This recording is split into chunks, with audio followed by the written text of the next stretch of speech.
Baraya tanggal 11 Juni kamari teh caritana nama si teteh ulang tahun. Alhamdulillah nambihan umur teh. Kusabab hayo we ngewel cenah pas hari ulang tahun teh hoyong pangadamelkeun kue. Tah ieu teteh alhamdulillah aya milikna geuning mamah teh tiasa mangadamelkeun kue kanggo teteh. Ieu mah itung-itung ngarepehkeun we atuh. Geuning alhamdulillah ngadamel kue asal-asalan oge. Si teteh mah meuni bunga kacida. Tah geuning ukur kieu ngadamel kuehna oge. Tapi da ieu teh sanes kue kenging mamah nya teh. Doa ayeuna mah urang ngadoa heula kanggo teteh anu nuju ulang tahun.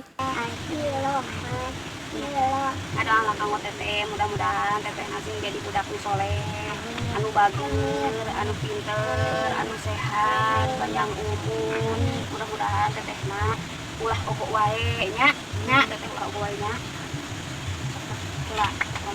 Mugia naon wae doa-doa sae anu dipanjatkeun kanggo teteh sing diijabah ku Allah Subhanahu wa taala. Hampuranya barudak mamah teh teu tiasa nyumponan ka hoyong barudak satahun sakali acan kaos kieu. Ieu ge padah we nuju aya milikna. Alhamdulillah sakieu oge. Keun we nya teu gaduh kueh unggal tahun kawas batur oge dan nu penting mah doana. Mugia we barudak mamah teh sing jaradi budak anu saroleh. Amin.